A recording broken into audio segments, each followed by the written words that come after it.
نحمد ونصلی ونصلی علی رسولہ الکریم اما بعد اعوذ باللہ من الشیطان الرجیم بسم اللہ الرحمن الرحیم۔ سورۃ الحج۔ آج ہم سورۃ الحج کا تعارف جو ہے وہ بیان کریں گے۔ سورۃ الحج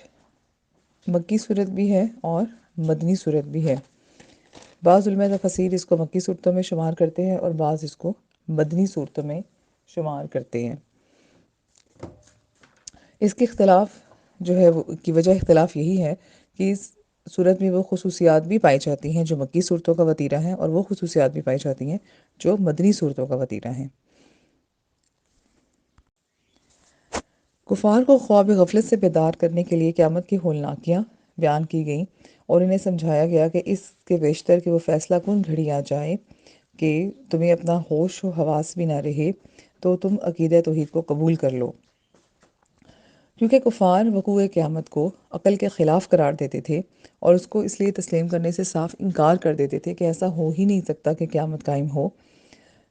اسی لیے ان کے دل میں قیامت کے متعلق جو ہے اس آیت کا آغاز ہی جو ہے وہ قیامت کے خوفناک جو زلزلہ برپا ہوگا اس سے کیا گیا ہے۔ مسلمان 13-14 سال تک کفار کے بے پناہ مظالم اور خاموشی سے برداشت کرتے رہے۔ اب مسلمانوں کو اپنی حفاظت کے لیے قوت استعمال کرنے کی اجازت دی جا رہی ہے اور انہیں یقین دلایا جا رہا ہے کہ اللہ تعالیٰ کی تائید و نصرت ان کی شامل حال ہوگی۔ اس لیے وہ ظاہری وسائل کی کمی سے پریشان نہ ہوں اور اللہ تعالیٰ کی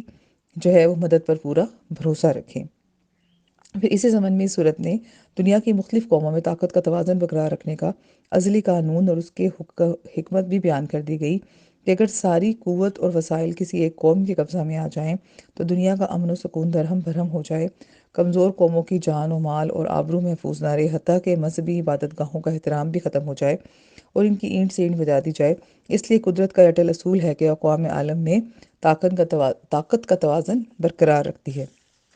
تو اسی طرح سے آخر میں انہیں اپنی کارسازی اور جو ہے وہ مدد کا یقین دلانے کے لیے ارشاد فرمایا گیا ہے کہ وہ قوم جس کے سامنے کوئی عظیم مقصد ہوا کرتا ہے، اس کے وقت میں اتنی گنجائش نہیں ہوتی کہ اسے بیکار مشغلوں میں صرف کیا جائے۔ اس لیے مسلمانوں کو اس بات کی طرف متنبہ کیا گیا ہے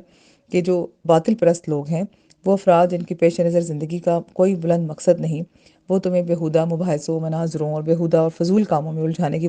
کرنے کی کوشش کریں گے، تو تم نے ان الجھاؤں میں نہیں پڑنا، اپنا وقت ان چیزوں میں ضائع نہیں کرنا، بلکہ ایک اچھا اور پروڈکٹیو کام جو ہے، ایک بامقصد کام جو ہے اس پہ لگے رہنا ہے اور ان کے دامے فریب میں تم نے پھنسنا نہیں ہے۔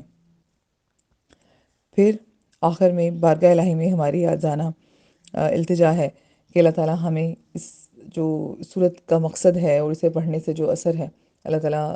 وہ ہمارے اندر ڈالے اور ہمیں وہ رائے ہدایت دے، وہ تمام ہدایت جو ہے